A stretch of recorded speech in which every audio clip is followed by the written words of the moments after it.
안녕하신가요? 저는 지옥 같은 시집살이를 겪고 재작년 합의 이혼을 마친 40대 아줌마입니다. 저는 부모님 아래 늦둥이로 태어났는데요. 제 위에는 10살 터울 친오빠 하나 있고 엄마 아빠 이렇게 네 가족이에요. 제가 늦둥이라서 사랑도 참 많이 받고 자랐답니다. 그렇다고 오냐오냐 큰 건 아니었고 저 또한 그 사랑을 알아서 부모님과 부모님 같은 친오빠에게 말썽 한번 부리지 않으려고 노력하면서 컸죠. 그렇게 화목한 가정 아래 지내던 제가 성인이 되자마자 지옥살이를 겪게 될 줄은 상상도 못했습니다. 그게 바로 결혼이었고, 결혼은 제 인생에 잊지 못할 큰 오점으로 남은 기억들이거든요. 제가 어떤 시집살이를 겪고 이혼까지 갈 수밖에 없었는지 얘기 한 번만 들어주시겠습니까? 부모님보다 저를 무척 사랑해주고 아껴주던 친오빠가 제가 중학교 때 외국 생활을 하러 떠났는데요. 저 그때 얼마나 울었는지 모릅니다. 친오빠가 저 때문에 미국행을 일주일 미뤘다가 떠났던 기억이 있네요. 떠나고도 제가 걱정되었던 친오빠는 꼬박꼬박 문자로 저에게 안부를 물어줬어요. 덕분에 친오빠에 대한 그리움을 조금 달랠 수 있었죠. 부모님도 제게는 정말 은혜로운 분들이세요. 부부싸움을 하더라도 자식들 앞에선 최대한 숨겼거든요. 개인적인 다툼 때문에 자식들 마음에 상처 주는 건 안 된다는 사상을 가지고 계셨어요. 저희 집은 형편이 어려운 편에 속했어요. 그럼에도 불구하고 화목했죠. 웃음 가득한 그 가정 아래 저는 성적도 좋았고 밝고 맑게 자랐습니다. 부모님 말로는 제가 다른 집 아이들처럼 사춘기가 와도 투정 한 번 안 부려서 걱정을 했다네요. 그 말을 듣고 내가 그랬나? 하면서 얼마나 웃었는지 몰라요. 저도 부모님도 친오빠도 이대로면 우리 가족에게 인생의 고비는 딱히 없을 거라 생각하며 살았습니다. 그런데 그런 단란한 가정을 큰일이 날 정도로 뒤집어 놓은 건 다름 아닌 저였는데요. 고등학교를 졸업하고 20살이 된 무렵 저는 형편을 생각해 대학을 포기했어요. 부모님이 보내주려고 했고 친오빠도 개인적으로 연락 와서 자기가 돈 벌고 있으니까 학교 가라고 했는데 저 하나 때문에 가정에 부담을 주고 싶지 않아서 저도 돈 버는 길을 택했었죠. 나중에 공부가 정말 하고 싶으면 그때 대학을 가겠다고 하면서요. 그렇게 시작한 사회생활이 대학가 술집에서 아르바이트를 하는 거였습니다. 저도 언젠가는 연애를 해서 결혼을 하게 되겠지 생각한 적은 있었는데 그게 갓 성인이 된 이 시기에 올 줄은 몰랐어요. 대학가 주변이다 보니 대학생들이 많이 왔는데 그중에 남편도 있었던 겁니다. 남편은 서빙하는 저를 보고 계산할 때 찾아와서 연락처를 물었는데요. 저보고 귀염상이라고 자기 스타일이라서 그러는데 술 한잔 하고 싶다길래 번호를 줬었죠.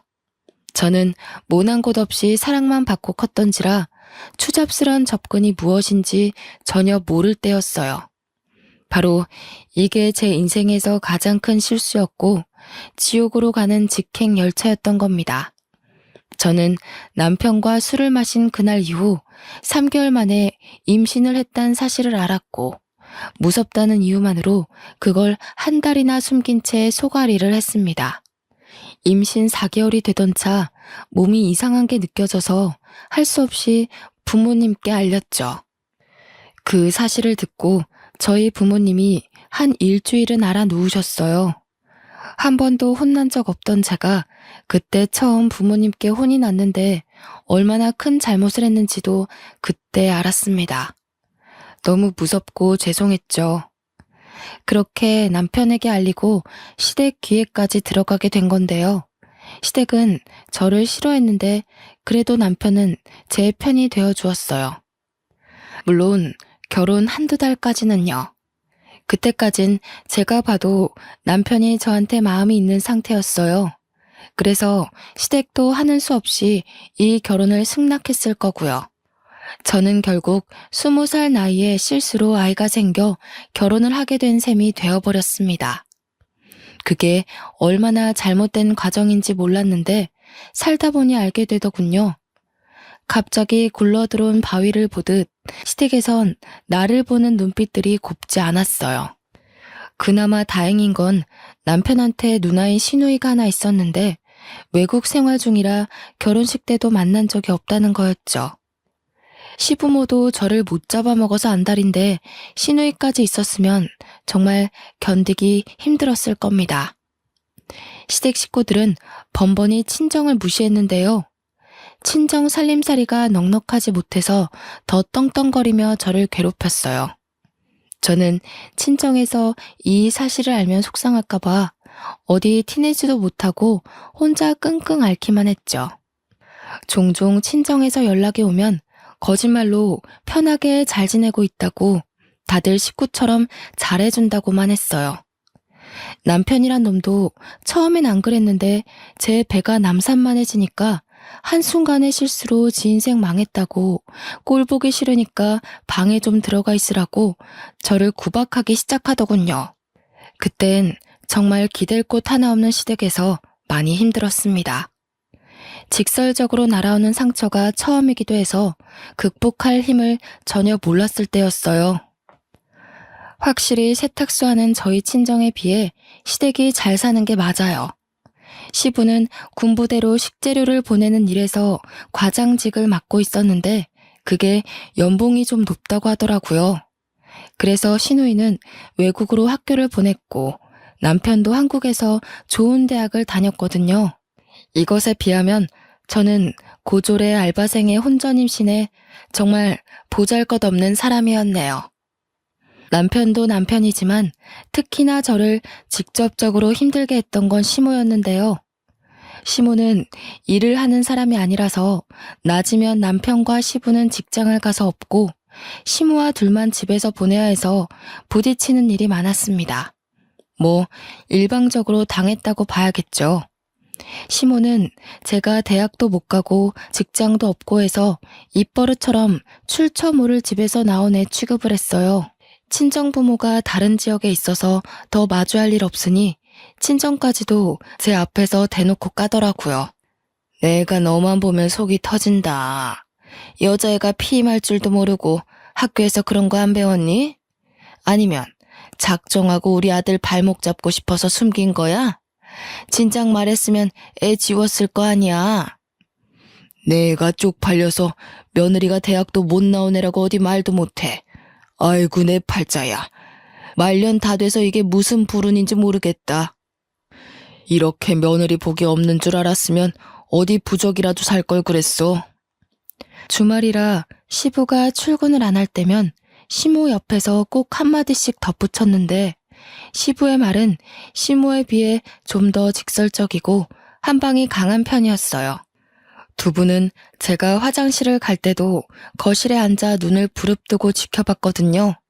화장실 안에서 소리도 못 내겠더라고요. 그런 환경에서 어떻게 아이가 버텼는지 모르겠어요. 너무 스트레스 받아서 유산될까 싶었지만 다행히 아이는 건강하게 태어났거든요. 정말 사랑스러운 아들이었어요. 태어난 아들에게 엄마의 비참한 꼴을 보이고 싶진 않았는데 저는 예나 후나 식사 자리에서도 시댁과 겸상을 하지 못했습니다. 어디랐니? 저기 청소 덜 됐더라. 거실에 먼지 구덩이 한가득이야. 저거 먼저 닦고 와서 먹으렴. 앉기 전에 샤워 싹 하고 먹어. 먼지 잔뜩 묻히고 밥상머리 앉는 거 아니다. 항상 밥 먹을 때가 되면 시모가 제게 일을 시켰어요. 저는 그 의도가 무엇인 줄 알지만 눈치 없는 척하며 고분고분 행동했죠. 시댁 식구들이 식사가 끝날 때까지 돌아가지 않기도 했어요. 그래도 어린 아들 밥은 먹여주더라고요. 그거면 됐다 생각하며 하루하루 스스로를 다독이며 살았습니다. 저는 결혼하고 나서부터 밤에 혼자 올 때가 많았는데요.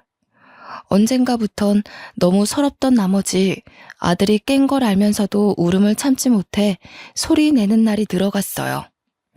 저와 남편은 제 배가 부르고 나서부터 각방을 썼는데 아들은 꼬박 저와 함께 자더라고요. 남편은 지 자식인데도 아들을 불편해하는 티를 내서 아들도 아빠 옆에 잘 안 갔거든요. 제가 이 각박한 공간에서 버틸 수 있는 유일한 이유는 바로 제 아들 때문이었어요. 아들이 없었다면 더는 버티지 못하고 가출을 했을 거고 친정에도 알리지 못해서 밖을 떠돌다가 여기저기 끼니를 구걸했을지도 모를 일이죠.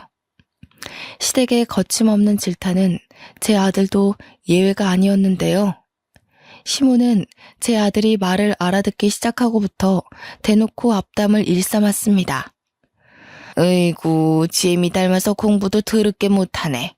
손주라고는 하나 있는 녀석이 공부를 이렇게 안 하면 쓰나. 네 아빠나 네 고모는 다 머리 좋은 사람인데 하필 닮아도 애미의 못난 부부만 닮았다니. 내가 손주복까지 없는갑다. 아이고 머리야. 시모는 제 아들이 성적이 못 나와도 편식을 해도 어디 다쳐서 와도 전부 제 피가 섞여서라고 했습니다. 천박한 피가 섞이니 그 피를 받은 아들도 엄마 따라 둔치 같다고 하더군요. 저는 저를 욕하는 건 1000번 만번 참을 수 있지만 제 아이를 욕하는 건 엄마로서 참을 수가 없었어요. 아이가 한두 살 커갈수록 구박이 심해져서 몇 번은 아이를 계속 피신시켰지만 그것도 한두 번이지 계속은 무리가 있잖아요. 최대한 시부모님을 안 마주치게 하고 싶은데 한 집이다 보니 그렇게도 못하고요. 그저 부디 아들이 몰라주길 바랬는데 어느 날 아들이 방에 단둘이 있을 때 정말 가슴 찢기는 말을 하더라고요. 내가 바보 같아서 엄마가 자꾸 할머니한테 혼나는 거야? 내가 잘하면 엄마 안 혼나도 돼? 나 때문에 엄마가 혼나는 것 같아서 미안해. 나 이제 바보 안 될게. 할머니한테 그만 혼나게 해줄게, 엄마. 고작 6살 되는 아들이 저한테 미안하다고 다 자기가 모자라서 그런 거라며 자기 탓을 하는데 그날 저는 크게 억장이 무너졌죠. 한참 못 모를 아이 입에서 어떻게 이런 말이 나올 수가 있단 말입니까? 그 순간 저는 여태 뭘 하고 있는 건가 싶으면서 아들 하나 지키지 못하고 도망치기만 했다는 생각에 회의감이 들었습니다. 며칠 후 여느 때처럼 시모가 아들의 실수를 가지고 나무랄 때가 있었는데 아무리 그래도 어떻게 아이한테 자꾸 그런 심한 말을 할 수가 있나 싶어 그날은 저도 시모에게 대꾸를 했습니다. 어머님, 제가 미우신 거면 저만 나무라세요. 이 어린아이가 뭘 그렇게 잘못했다고 그런 모욕을 주세요? 어머님 때문에 애가 벌써부터 눈치가 늘어서 더 실수하는 거잖아요. 뭐야? 몇 년 좀 살았다고 이 시애미가 웃음니? 이제 대드네. 처음 우리 집 왔을 때는 고개 쳐받고 들지도 못하던 년이 꼴에 엄마 노릇 좀 하고 싶은가 보지? 제발 애 앞에서 말 좀 가려주세요. 어른이면 어른답게 아이 앞에서 모범을 보여야 하는 거 아닌가요? 제 아들 잘못 크면 어머님께서 책임지실 거예요? 어머님 손자잖아요. 어머님 아들 핏줄이잖아요. 버르장 머리 없는 것이 어디라고 목소리를 높여? 니까짓 게 감히 이 시애미한테 훈수질하는 거니? 기가 막혀서 그동안 한 소리 하지 못해서 어떻게 참았다니? 이렇게 시애미 잡아먹을 것처럼 노려보고 싶어서 얼마나 벼르고 있었냐고. 저 분명 경고했어요. 또 제 아들한테 나쁜 소리 하시면 저 계속 안 참을 겁니다. 어머님이고 아버님이고 저는 제 아들만 생각하고 행동할 거예요. 그러고 나서 애 앞에서 제 꼴이 더 우스워질까봐 또다시 황급히 피하는 걸 택했습니다. 닫힌 방문 밖으로 시모가 소리 지르며 당장 나오라고 겁주긴 했다만 아들 챙기면서 애써 무시했죠. 솔직히 무서웠거든요. 이렇게 누군가와 싸워본 게 처음이라서요. 손을 덜덜 떨면서 아들 옷을 갈아입히는데 아들이 그 고사리 같은 손으로 제 얼굴을 문질러 주더라고요. 몰랐는데 제가 울고 있었나 보더라고요. 아들이 엄마 울지 말라고 안아주기까지 하는데 저는 그저 엄마가 이 모양이라 아들에게 미안할 뿐이었습니다. 그래도 그때가 처음으로 시모한테 대들어본 순간이었는데요. 두세 마디 대들어서 그런가 그동안 꽉 들어찼던 응어리가 좀 뚫리는 느낌이더라고요. 약간은 숨통이 트이는 듯 했죠. 제 아들은 참 고맙게도 살얼음판 같은 환경에서 잘 커주었어요. 아들이 중학생이 되었을 무렵 사진으로만 봤지 아직 한 번도 만난 적 없는 시누이한테서 연락이 왔는데요. 미국에서 선물을 보내왔더라고요. 주말 아침부터 시부모님과 남편이 신이 나서 선물을 막 구경하대요. 듣자 하니 시누이가 새로 사귄 남친이 있는데 결혼을 앞둘 정도로 오래 만났고 깊어졌다고 해요. 그 남친이 시댁 식구들에게 주는 선물이라고 그러더군요. 감히 바랬던 건 아니었지만 시부, 시모 남편의 선물은 있는데 저와 아들의 것은 없었어요. 당연한 건데도 시누이와 시누이의 예비 신랑이 미웠습니다. 그깟 선물 필요 없지만 이런 식으로 어린 아이한테 상실감을 줄 필요는 없잖아요. 하필 그날이 아들 생일이었는데 중학생이 된 아들에게 엄마가 돼서 새 가방 하나 사주지 못해 마음에 걸렸던 참이었거든요. 생일날 선물 하나 사주려고 요번에 남편이 주는 생활비를 조금씩 아껴서 돈을 빼놓긴 했다만 시댁 식구들의 저 꼴을 보고 반충동적으로 오후에 집을 나섰어요. 나가서 남자 아이들한테 인기 있는 새 가방 하나를 구입했죠. 이거 하나 사는데도 시모가 저보고 갈 데도 없는 년이 어딜 돌아다니냐며 쏘아붙이던 걸 무시하고 나와서 산 거예요. 아들, 생일 축하해. 엄마가 케이크도 해주고 싶은데 빵집에 케이크가 다 팔렸다네. 촛불 못 불어서 미안해. 초등학교 때 매던 가방 들고 다니느라 불편했지? 엄마가 진작 사줬어야 하는 건데 너무 늦었다. 마음에 들어? 매번 제 눈물을 닦아주기만 했지 한 번도 눈물을 보인 적 없던 아들이 그날 제가 주는 선물을 받고 울더라고요. 어느새 저보다 커져버린 아이가 일어나서 저를 안아주는데 사춘기라 말수가 줄었던 아들이 제게 이런 말을 했습니다. 미안해 엄마. 내가 너무 어려서 아무것도 해줄 수가 없어서 미안해. 너무 고마워. 내가 빨리 커서 얼른 어른이 돼서 엄마를 이 지옥 구덩이에서 꺼내줄게. 엄마가 내 엄마라서 난 이미 행복하니까 나한테 미안해하지 마. 이때 들은 아들의 말을 저는 아직도 생생하게 기억하고 있어요. 아들이 이런 생각을 하고 있는 줄 몰랐거든요.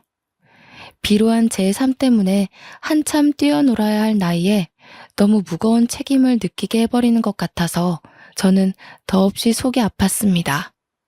저와 아들은 그렇게 한참을 부둥켜 안고 서로를 위로했어요. 정말 오랜만에 느껴보는 따뜻한 마음이었죠. 아들은 그 후로 눈에 띄게 성적이 올랐습니다. 학원도 안 보내주는데 알아서 잘해주는 아들이 기특하더군요. 제가 시댁에서 노예처럼 부러져도 아들이 낡아빠진 환경에서 공부하는 것보단 그래도 이 집에서 몸 편하게 공부하는 게 좋잖아요. 이것 덕분에 버틸 수 있는 의지가 또 생겼나 봅니다. 제 나이 30대 후반을 향해 갈 무렵이었어요. 여전히 살얼음판 같던 집안이 한 번 더 난장판이 된 적이 있었는데요. 한날 남편이 진심으로 결혼하고 싶은 여자가 생겼다며 어여쁜 아가씨 하나를 집에 초대한 겁니다. 저와 아들이 집에 있는 거 알면서도 데려왔더라고요. 그런데 아가씨한테 저희를 뭐라고 소개했는지 아가씨는 전혀 개의치 않은 표정으로 집안 식구들에게 인사를 하더군요. 저는 이 이후 남편이 하는 말에서 저 아가씨가 뭣도 모르고 남편을 만나고 있구나 생각했죠. 아줌마, 저녁은 두부 전골로 해주세요. 제 여자친구가 두부 좋아하거든요. 은지야, 못 먹는 거 있어? 그럼 이 아줌마한테 말씀드리면 돼. 주문하면 알아서 해드릴 거야. 어머, 정말? 오빠는 집에 가정부도 있구나.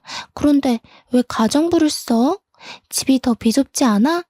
그렇게 큰 집은 아닌 것 같은데. 아, 엄마가 허리가 아파서 요리가 안 되고 청소도 못 하시거든. 집안일 할 사람이 없어서 불렀지. 우리 집안이 가정부 하나 못 쓸 형편은 아니니까. 남편이 저를 창피해서 주변 사람들에게 소개 안 했다는 건 알고 있었지만 아예 총각인 것처럼 행세하고 다닌 줄은 몰랐습니다. 저를 앞에 두고 대놓고 와이프로 안 보는데 그걸 시부 시모는 별일 아닌 듯 지켜만 보더군요. 알고 보니 여자가 남편이 다니는 전자기업에 같이 근무하는 대리 직원이라고 하대요. 저와는 다르게 명문대의 대기업의 어린 나이임에도 대리 직원이라고 하니 시부모는 이미 그 여자한테 마음이 가버린 듯 보였어요. 제게는 한 번도 보여준 적 없는 따뜻한 표정으로 그 여자를 대하고 있었거든요. 어쩜 이렇게 곱게 생겼을까? 어린 나이에 벌써부터 대리라고요? 어지간히 노력형인가 보네. 부모님이 두 분 다 교사라고 들었는데 그런 말 다 했지. 더 안 봐도 사람이 야무지겠어. 시집살이도 남편의 개무시도 다 참겠는데 이건 좀 고비더라고요. 무엇보다 아들도 함께 있는 자리였어요. 아들이 저와 같이 밥 먹고 싶어서 야자를 빼고 막 하교한 참이었거든요. 그래도 아들이 대학 가기까지 이 집에서 쫓겨날 수는 없기에 꾹 참았습니다. 제가 상처를 받을수록 마찬가지로 아들도 상처받고 있다는 걸 안 후부터는 웬만해선 아들 집에서 이런 못날 꼴 안 보이려고 엄청 노력하고 있습니다. 좀 지내다 보니 시부모랑 남편 눈에 안 띄고 지내는 법을 나름 터득해갔는데 결국 또 아들에게 상처를 준 셈이었죠. 그때였어요. 제가 아들의 눈치를 보면서도 아무 말 못하고 있는데 아들이 들고 있던 문제집을 냅다 던져버리는 겁니다. 그 문제집이 잘못 나갔다면 남편의 발등에 찍힐 뻔한 위치였어요. 지금 엄마 앞에 두고 뭐 하는 거예요? 아빠라는 사람이 이래도 돼요? 엄마가 얼마나 더 참아야 되는데요. 다들 이것밖에 안 되는 사람이었어요? 집 구성이 구정물 투성인 건 알았지만 상식도 개념도 말아먹은 줄은 몰랐네요. 저 자식이 뭐라는 거야 지금? 버릇없게 어디서 행패야? 사춘기라고 시위하는 거야? 속옷바람으로 쫓겨나고 싶어? 지금 손님 온 거 안 보여? 당장 방에 들어가. 오빠, 저 애는 누구예요? 혹시 저 아이가 오빠 조카라는 친구? 저는 되게 어린아이인 줄 알았는데 아니네요? 이봐요 아줌마. 이 남자 유부남인 거 알고 만나는 거예요? 이 남자가 제 아빠고 저 사람이 내 엄마예요. 아빠가 실수로 나 만들어 놓고 아빠 하기 싫다면서 아줌마 만나는 파렴치한 사람이라고요. 생각 똑바로 박힌 사람이면 이런 남자 만나지 마세요. 인생 종쳐요. 그 여자는 이 사실을 처음 듣는 얼굴이었어요. 옆에서 모든 사실을 숨기고 있었는지 남편은 화가 나서 제 아들에게 다가와 냅다 뺨을 내리치더라고요. 아들이 그 힘에 밀려 자빠졌는데 그렇잖아도 놀라있던 저는 허둥지둥 아들에게 달려갔습니다. 이미 아들의 뺨이 붉어졌더군요. 심지어 남편이 끼고 있던 반지에 긁혀서 생채기까지 난 겁니다. 저는 그대로 눈이 돌아 남편의 머리채를 잡아버렸어요. 내 새끼 손대지 마. 내가 다 참아도 내 새끼 건드리는 건 못 참아. 아빠 노릇 안 할 거면 손찌검은 하지 말아야지. 네가 무슨 자격이 있다고 내 자식한테 손을 대. 아, 인연이 돌았나? 안 놔? 무식하게 손부터 먼저 쓰고 있는 게 누군데? 내가 진짜 손 대봐? 네 자식 제대로 참교육 시켜줘? 놓으라고 이년아. 제가 아무리 먼저 머리채를 잡았다고 하더라도 남자의 힘을 어떻게 이기겠습니까? 게다가 시모의 시부까지 덤비며 저한테서 남편을 구해내더라고요. 저는 곧바로 바닥에 내팽겨쳐졌고 화가 난 남편이 뒤늦게 저를 발로 차기 시작했어요. 머리끝까지 화난 남편이 눈에 뵈는 것 없이 저를 마구 밟는데 그걸 보고 놀란 여자는 불이 나게 도망을 가버렸습니다. 여자가 소리 지르는 바람에 남편이 아차 싶었는지 급하게 여자를 쫓아가더군요. 아들이 저를 감싸 안으며 상태를 살펴주는데 남겨진 우리에게 이젠 시부와 시모가 호통치기 시작했어요. 이래서 못 배워먹은 놈들은 상종을 하면 안 되는 거였는데 진작에 낙태를 했어야 했어. 유산을 시키던지 해서 우리 아들 발목 못 잡게 했어야 했다고. 어쩌자고 이런 썩은 족쇄에 걸려서는 새끼나 애미나 어쩜 이렇게 똑같은지 모르겠네. 아이고 속 터져. 그렇게 아끼는 네 새끼 데리고 당장 우리 집에서 나가. 나가서 길바닥에 나앉든 구걸을 하든 알아서 하고 당장 내 눈앞에서 꺼져. 더러운 것들이 집에 드니까 집안 꼴이 이 모양이지. 시부가 아들 품에서 저를 잡아 끌며 현관 밖으로 내쫓으려는데 그걸 아들이 쫓아와서 말렸어요. 뭐 하시는 거예요? 우리 엄마한테서 그 더러운 손 치우세요. 할아버지가 무슨 자격으로 우리 엄마를 만져요? 그래요. 이딴 집 냄새나서 살기 싫으니까 나갈래요. 비키라고요. 아들의 힘에 밀려난 시부는 다 늙은 몸이라 힘 한 번 못 써보고 바닥을 굴렀습니다. 시모가 놀라서 시부를 부축했는데요. 동네방네 들릴 정도로 어린 놈의 새끼가 지 할애비 죽인다고 막 악을 쓰더군요. 저는 아들의 부축을 받고 그대로 시댁을 나오게 되었어요. 저와 아들의 꼬라지를 보면 가출보다는 쫓겨난 게 더 어울리는 사정이었죠.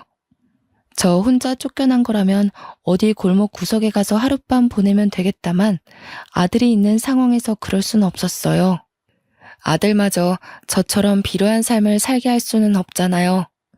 그래서 어쩔 수 없이 친정에 연락하게 되었는데 10여 년 만에 제 사정을 처음 고백하는 순간이었죠. 집을 나왔다는 제 사정을 듣고 놀란 친정은 새벽임에도 그 먼 거리를 달려서 저와 아들을 데리러 왔습니다. 왜 여태 말 안 했어? 어떻게 사람이 사람한테 이런 짓을 할 수가 있냔 말이야. 당장 앞장서거라. 내가 오늘 가서 사돈 같지도 않은 그 시궁창 집안 다 때려 부실 테니까. 아휴, 이 어린 것을 때릴 데가 어디 있다고. 우리 새끼 얼굴 흉진 것 좀 봐. 아니, 아빠라는 사람이 어떻게 지 아이 뺨을 쳐? 할애비 되는 사람은 또 이걸 지켜만 봐? 무슨 그런 집안이 다 있다니. 우리 손자 얼마나 놀랐겠어. 친정 부모는 저와 아들의 몰골을 보고 많이 화가 나서 시댁을 알려주지 않으면 경찰을 통해서라도 찾아낼 심산이었어요.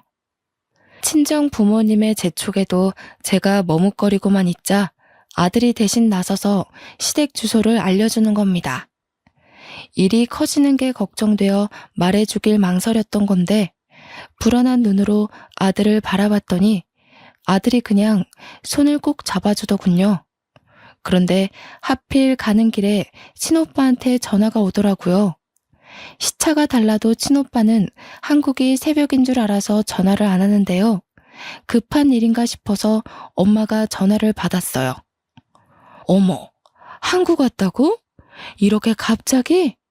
그래, 결혼할 여자가 있다고 했지?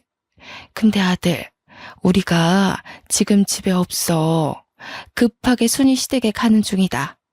글쎄, 그 집에서 내 딸 몰골을 거짓골로 만들어놨잖니. 내 귀한 손자 뺨까지 때리면서 꺼지라고 했다더라. 뭐라고요? 그게 무슨 말이에요? 순이 다쳤어요? 저번 달까지만 해도 그런 말 없었는데. 지금 순이랑 같이 있는 거예요? 시간이 몇 시인데 이 시간에 사람을 밖에 내보낸다니요. 순이 이 미련한 것이 시댁에서 종살이 하면서도 말을 안 했더라고. 혼자 끙끙 앓기만 하고 10년 넘게 굴려지며 살았다는 거야. 너 순이 성격 알잖아. 어디 말썽 한번 부린 적 없는 애라는 거. 자기네들이 뭔데 내 딸한테 함부로 욕하고 손찌검을 한다니? 순이 이 녀석을 정말. 그래서 어디에요? 지금 갈게요. 그 집 주소 좀 보내주세요. 저도 들은 이상 가만 못 있어요. 거기 가서 뵐게요, 엄마. 친오빠가 10여 년 만에 한국을 돌아왔는데 결혼 준비를 하기 위해서라고 했어요. 결혼할 여자도 한국 여자라고 했고요. 기쁜 소식으로 돌아온 오빠에게 여동생이란 작자가 이런 못난 꼴로 맞이해서 그것도 미안했습니다. 친오빠가 절 얼마나 걱정하고 있을지, 저 때문에 얼마나 화가 났을지 저는 알거든요. 어릴 때 친오빠는 제가 친구한테 빌려준 볼펜을 못 받고 있을 때 직접 나서서 그 친구를 참교육시키는 사람이었어요.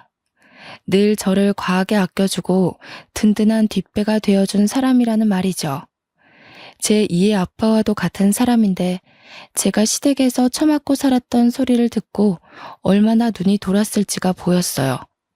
이때는 오히려 시댁이 걱정되었네요. 상대적으로 가까웠던 우리가 먼저 시댁에 도착했고 엄마가 나서서 무작위로 초인종을 눌렀습니다. 한참 반응 없던 대문이 열리고 남편이 짜증 가득한 얼굴로 나오는데 아빠가 그대로 머리채를 잡고서 집 안으로 밀고 들어갔습니다. 진짜 누구야? 뭡니까? 장인어른께서 여길 왜... 우선 이거 놓으시고 말씀하세요. 갑자기 찾아와서 왜 이러세요? 잠깐만요, 장인어른. 그래, 이 자식아. 내가 네 장인어른이다. 감히 내 딸을 쥐잡듯 잡으면서 부려먹었겠다. 내 딸이 당한 상처만큼 너도 오늘 처맞을 줄 알아. 나 오늘 네 뼈 하나 부러뜨리기 전까지 집에 안 간다. 거실에서 대판 소란이 나니 방 안에 있던 시부모도 자다 일어나 놀라서 튀어나오더군요. 어머머, 사돈어른 아니세요? 연락도 없이 왜 오셨어요? 근데 지금 뭐 하시는 겁니까? 남의 귀한 자식을 왜 그렇게 쥐어뜯어요? 다짜고짜 야밤에 찾아와서 놓으세요 좀. 네 자식 귀한 건 알고 내 자식 귀한 건 왜 몰랐다니? 이 옆에 내야. 너 우리 딸 어떻게 손댔어? 이렇게 손댔니? 이렇게 잡고 흔들었어? 10년 넘게 이런 식으로 우리 딸 가슴에 대못 박은 거야? 엄마가 자기 아들 살리려는 시모의 머리끄댕이를 사정없이 잡아당겼는데요. 평소 탈모가 있던 시모의 머리카락이 후두둑 빠지는 거 아니겠어요? 어머머, 내 머리카락. 이봐요, 안사돈. 도대체 이게 무슨 행패란 말입니까? 내 머리카락 어떡해? 내가 여기 돈을 얼마나 들이고 있었는데. 아! 시모가 소리 지르며 절망하는데 엄마는 아랑곳 않고 또 시모의 머리끄댕이를 잡으려 했어요. 그러자 시부가 다급히 말리더라고요. 엄마도 여자인데 시부는 완전 제압하는 식으로 엄마를 떼어냈습니다. 안사돈, 그만 못해요? 경찰에 신고하기 전에 당장 나가요. 이 야밤에 이게 무슨 짓입니까? 식구끼리도 주거 침입죄 성립되는 거 몰라요? 이런 식이면 저희도 더 이상 사돈 대우 못 해드려요. 엄마가 시부한테 힘을 못 쓰고 있자 우리 아들이 나서서 엄마한테 힘쓰는 시부를 떼어냈어요. 시부는 그런 손자에게 네가 버린 짓이냐고 고래고래 호통치더군요. 그때 도어락 비밀번호를 치고 누가 들어왔는데요. 응? 이 집에 더 들어올 사람이 없는데 싶었는데 친오빠랑 웬 여자가 같이 등장하는 겁니다. 정말 오랜만에 보는 친오빠였지만 마냥 반길 수 없는 상황이었어요. 그런데 친오빠가 어떻게 시댁집 도어락을 열고 들어올 수가 있지? 생각하던 와중이었죠. 머리카락 때문에 절망하고 있던 시모를 보필하던 남편이 친오빠 옆에 여자를 보고 소리쳤는데 누나, 언제 왔어? 아니, 이 사람들 미쳤나 봐. 경찰 좀 불러줘. 하는 짓도 진짜 거지 같아서. 내가 말해줬지? 실수로 이런 거지 같은 여자를 집에 들였다고. 아니나 다를까 집안이 전체로 다 돌았어. 누나? 남편이 소리치는 바람에 친정도 시댁도 전부 친오빠를 돌아봤고 친오빠 옆에 있는 여자는 다름 아닌 신우이였습니다.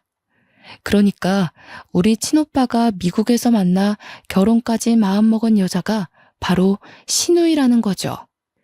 아들아, 이 사람들 좀 봐라. 이 사람들이 내 딸이랑 손주를 이렇게 만들어놨다. 어떻게 이럴 수가 있다니? 내가 이런 집구석인 줄도 모르고 우리 순이가 얼마나 아팠겠니? 응?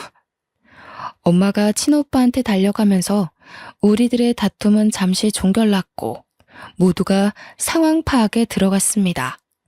그 잠깐은 친오빠한테 하소연하는 엄마 말고는 모두가 조용했죠. 놀란 건 우리도 마찬가지였으나 겹사돈이 될 뻔한 친오빠와 신우이도 서로 많이 놀란 것 같더라고요. 말도 안 돼.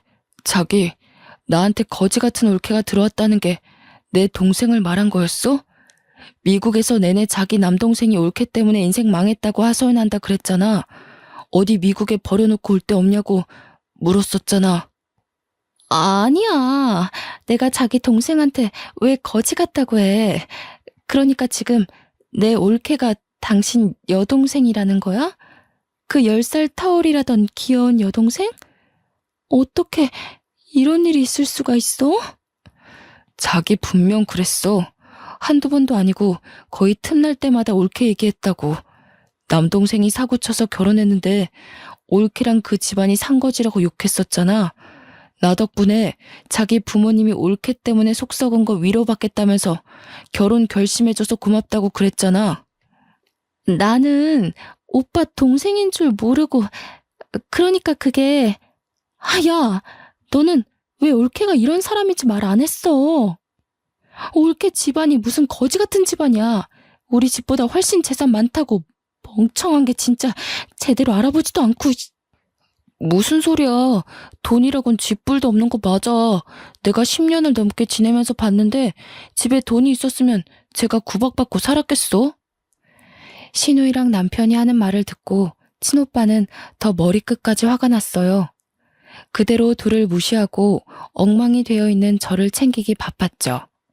그리고는 신우이랑 이야기하면서 어안이 벙벙해져 있는 남편에게 다가가 냅다 주먹을 날리는 겁니다. 전부 무방비한 상태였던지라 남편은 그대로 두세 대는 더 맞았습니다. 그러자 뒤늦게 신우이가 와서 친오빠를 급히 말렸는데요. 오빠, 진정해. 일단 우리 말로 하자, 응? 내가 다 설명할게. 우리 사이에 오해가 있었던 것 같아. 나도 몰랐고 우리 집안도 오빠를 몰라서 그랬어. 앉아서 대화로 풀어보자. 나도 너 많이 사랑했거든. 근데 우리 가족보다 우선순위는 아니야. 그리고 듣자하니 너 내 재력 때문에 만나는 거였어? 내 동생이 돈이 없어서 이 괴롭힘을 당해도 똑같이 무시했던 거야? 아니야. 나 오빠 사랑해서 결혼하려는 거야.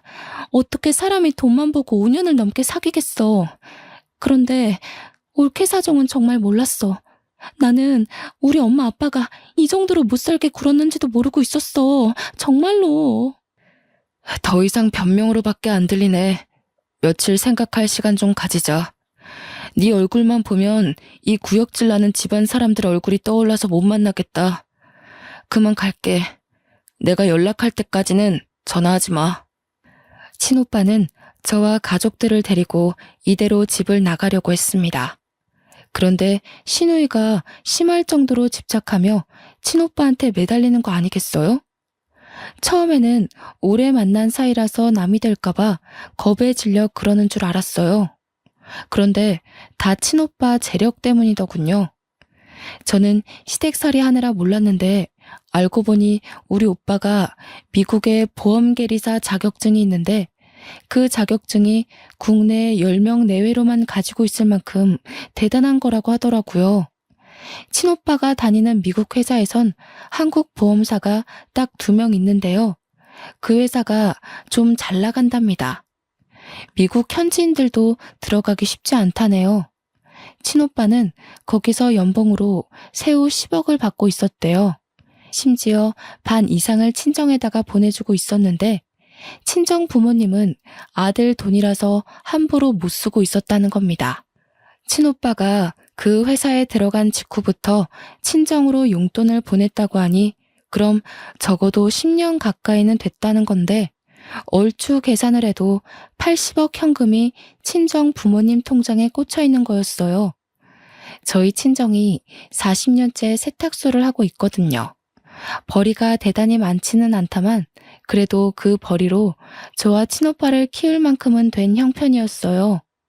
시댁에서 하도 무시를 해서 그렇지 동네 세탁소 치고 나쁘지 않은 벌이었습니다. 또 친정 부모님이 워낙 알뜰해서 돈을 허투루 쓰지 않는데 매달 적금까지 했으니 대략 90억이 그냥 뜬 돈으로 있는 셈이었죠. 당연히 부동산 재산은 빼고 말씀드린 겁니다. 친오빠가 친정으로 돈을 보내주고 있는지 몰라서 저 또한 저희 집 재산을 모르고 있는 실정이었거든요. 저도 시댁과 마찬가지로 좀 놀랐답니다. 시누이는 매정하게 돌아서는 친오빠를 더 붙잡으며 시댁 사람들한테 고래고래 소리치기 시작했어요. 빨리 와서 무릎 꿇고 빌어 다들. 엄마 아빠 지금 어떤 사위를 놓치게 생겼는지 알아? 이 사람이 얼마나 대단한 남자인지 아냐고. 우리 집 수준에 이런 남자 만날 수 있을 거라고 생각해? 내 수준에 이런 사위 다시는 있을 것 같냐고. 부모가 돼서 왜 딸앞길을 막아? 왜 내 인생 망가뜨려? 당장 잘못했다고 빌라고. 시누이가 굉장히 한성가라는지 시댁들이 다들 아무 말도 안 하고 벙쪄 있더라고요. 그때 친오빠한테 얻어맞은 남편이 먼저 상황을 파악하고 급히 제게 다가와 손을 붙잡았습니다. 남편 손, 결혼식 때 잡아보고 처음 잡아보는 거였어요. 당신한테 오빠가 있었어? 왜 말 안 했을까? 나는 그런 줄도 모르고. 미안해 여보. 진작 말했으면 내가 여보한테 더 잘했지. 그동안 내가 심했지? 진심으로 사과할게. 못 배운 사람이라고 천박하다 욕할 때는 언제고 이제 와서 이러는 건 너무 속보이지 않아? 내 아들한테 손대고 바람 피고 나 사람 취급 안 할 때가 불과 어제야. 당신이 어제까지만 해도 날 개 취급했다고. 바람을 폈어? 이 썩을 놈이 심지어 바람까지 폈다고? 야, 그 여자 어딨어? 그 여자도 당장 데려와. 소송 때려서 빨간 줄 그어줄 테니까 당장 연락해. 아닙니다, 장인어른. 정말 죄송합니다. 전 몰랐어요. 장인어른 장모님께서 이런 대단한 자녀를 두신 줄도 모르고 잘못했습니다. 이렇게 빌게요. 한 번만 용서해 주시면 안 될까요? 이제부터 지극정성으로 따님 모실게요. 구질구질하게 이러지 마. 집안 재력이 어떤지 알면 잘하고 모르면 막대해도 되는 거니? 그래, 네 말대로 합의 이혼하자. 네가 그렇게 주구장창 노래 불렀던 합의 이혼 해줄게. 그리고 오빠, 절대 이 집이랑 엮이지 마. 돈에 미친 사람들이야. 친오빠가 저를 정말 많이 아낀다고 했잖아요. 그래서 친오빠는 늘상 부모님보다 제 말에 더 끔뻑 넘어가는 사람이었어요. 그래, 네가 아니라고 하면 아닌 거야. 순이 너 말대로 할 테니까 너도 더는 걱정 마. 이 사람들이랑 다시는 엮이지 않게 해줄게. 오빠 이제 한국에서 일할 거거든. 스카웃 받은 거라 연봉 협상에서 미국 회사에서 받던 것보다 높아. 너랑 우리 조카 내가 책임지고 더는 힘들지 않게 해줄게. 시누이와 관계를 잠시 보류하며 생각해 본다던 친오빠는 곧바로 이 자리에서 시누이와의 관계를 끝내버렸어요. 한순간에 의견을 탈바꿈하며 종결을 선언해버리니 시누이 눈이 헷가닥 돌아버리는 겁니다. 더 안 달라서 친오빠를 잡고 늘어지는 걸 이제 저를 잡고 애걸하기 시작하더라고요. 내가 이렇게 빌게 올케. 나 올케 오빠 없이 못 살아. 올케랑 나랑 얼굴 한 번 안 본 사이잖아. 초면이나 다름없는데 어떻게 이리 매정할 수가 있어. 우리 엄마 아빠랑 동생이 괴롭힌 거지. 나는 올케한테 잘못한 거 없잖아. 똑같이 천박한 핏줄이잖아요. 아가씨나 저 인간이나 시부모님 핏줄 받은 건 똑같은데 뭐 얼마나 다를까요? 그리고 그 피를 물려받은 제 아들이 당신들 때문에 엇나갈까 걱정 많이 했거든요. 다행히 시어머니 말대로 제 아들은 제 피만 가득 받았나 보더라고요. 뚝 부러지게 자라주는 것 보면. 저희는 그대로 시댁 식구를 외면한 채 나와버렸습니다. 시부모님은 차마 지네들 체면 구기지 못해서 자식들한테 원망만 듣고 있더라고요. 자기 자식들한테 질타받는 시부모님을 보는데 그것만큼 큰 벌이 있을까 싶었어요. 제가 이혼하러 갈 때도 친오빠는 연차를 내면서까지 동행해 주었거든요. 마음 약한 제가 또 시댁에 휘둘릴까 걱정되었던 거죠. 이혼 서류를 준비를 마치고 시댁으로 들어서는데 며칠 못 본 사이 시부모님 얼굴이 많이 퀭해졌더라고요. 남편도 시누이도 마찬가지였습니다. 시누이는 친오빠를 보자마자 또 달려들면서 매달리는데 많이 울었는지 얼굴이 퉁퉁 부어 있었어요. 남편은 제 일에 방해된다며 시누이를 데리고 잠시 방 안으로 들어갔고 저는 남편과 시부모님이 보는 앞에서 필요한 부분에 도장을 찍어 나갔죠. 여보, 윤우는 어떻게 지내? 한 번씩 윤우 생각날 때 연락해도 될까? 그래도 내가 아빠인데 평생 아빠를 안 보고 살 순 없는 거잖아. 아빠가 이렇게 살아있는데 어떻게 아빠 없이 커? 신경 쓰지 마. 윤우는 이미 초등학생 때부터 아빠 없다고 선생님들한테 말하고 다녔대. 이미 아빠 없이 크는 거에 적응했으니까 괜히 감정 낭비 안 하는 게 좋을걸? 윤우애미야, 우리가 그래도 함께한 정이 있잖아. 다시 한번 생각해 볼 수는 없겠니? 이혼녀 꼬리표가 붙으면 너도 이미지에 타격을 입을 거 아니야. 우리가 생각이 짧았다. 남의 집 귀한 자식한테 너무 모질게 대했어. 반성 많이 하고 있으니 어떻게 한번 생각해봐 줄 수는 없는 거냐? 내가 어디 가서 사정하는 사람이 아니란 거 애미 너도 잘 알 거 아니니. 그런데도 지금 내가 이렇게 사정을 해. 시애비 체면 봐서라도 이혼은 참고 넘기면 안 될까? 착각하시는 게 있는 것 같아서 말씀드릴게요. 자꾸 정이 있다고 하는데 저는 어머님 아버님께 단 한 번도 정을 느낀 적이 없어요.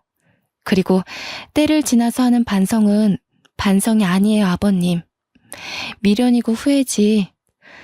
이쯤에서 이 집 식구들이랑 학을 뗄 수 있어서 다행일 뿐이네요. 소송 안 하는 것만으로도 고맙게 하시고 다신 보는 일 없도록 합시다. 저는 도장만 찍고 그 자리를 벗어났습니다. 친오빠도 시누이한테 모진 소리를 더 했나 봐요. 친오빠가 나오는 방 안에서 시누이의 통곡 소리가 새어나오더라고요. 그렇게 한 2년이 흘렀는데요. 그 사이 한 번도 시댁 식구를 마주치는 일은 없었습니다. 아, 시누이는 아직도 친오빠한테 연락하며 시들어 가는 중이라고 들었어요. 친오빠가 번호를 바꿨는데도 기어코 그걸 알아내 연락을 한다더라고요. 그리고 우리 자랑스러운 아들이 20살이 되었는데요. 아들은 어른이 되자마자 쇼핑몰 창업을 했어요. 그런데 그게 남성 대표 쇼핑몰로 빠르게 자리매김했다는 거 아니겠어요? 돈을 헤프게 쓰는 아이는 아니지만 친오빠한테서 받은 용돈으로 늘 옷을 살 때부터 알아봤어야 했는데 이렇게 대단한 일을 이뤄낼 줄 몰랐어요. 막 시작했는데 벌써부터 일반 회사원보다 더 높은 연봉을 받고 있네요. 한 번은 어른이 되자마자 사회생활로 뛰어든 아들이 걱정이더군요. 저도 대학 안 가고 바로 일했잖아요. 그래서 혹시나 아들이 사회에서 저 같은 취급을 받을까봐 아들에게 왜 대학 안 가냐고 조심스레 물어봤어요. 대학 안 간 엄마는 이렇게 삶이 피고 대학 간 아빠는 쫄딱 망하지 않았어? 나보고 쫄딱 망한 길잡이를 따라가라고? 나는 죽을 때까지 엄마만 보고 갈 거야. 엄마의 발자취를 따라가면 성공할 거란 확신이 있거든. 그리고 멋진 삼촌도 봐봐. 중간에 대학 자퇴했다고 들었는데. 참 예쁘고 똑 부러지는 아들이지 않나요? 이 때문에 별로 대학 갈 생각이 없다는 아들에게 저는 더 말하지 않았습니다. 스스로 잘해준 아들이 앞으로도 어련히 알아서 잘할까요? 중학생 때 저를 안아주고 울면서 엄마를 꼭 지옥 구렁텅이에서 빼내주겠다고 다짐했던 아들은 옛날에 친오빠가 저를 극진히 아꼈던 것처럼 똑같이 저를 모시고 있어요. 저는 친오빠가 해준 아파트에서 아들의 효도와 함께 호강하며 살고 있답니다. 말년까지 그런 시댁에서 불행하게 살다가 가는 건 아닌가 참 속상했거든요. 제가 무슨 잘못을 했길래 하늘은 내게 이런 시련을 주실까 원망도 했었고요. 그런데 지금은 하루하루가 훨훨 날아갈 것만 같네요. 너무 행복해요. 저도 사랑을 받던 존재라는 걸 잠시 잊고 살았었는데 다시 그 기분이 되살아났답니다. 제 사연이 좀 흥미로우셨을지 모르겠어요. 이왕 들려드리는 거 지루하지 않게 해드리고 싶었는데 어떠셨는지요? 피가 마르도록 미움을 받더라도 모두들 사랑받을 수 있는 존재라는 걸 꼭 마음속에 새기셨으면 해요. 이만 글을 마무리해야겠습니다. 아들이 눈 나빠진다고 그만 자러 가자고 하네요.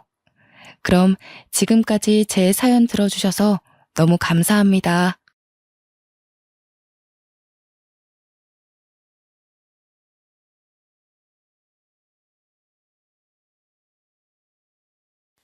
안녕하세요.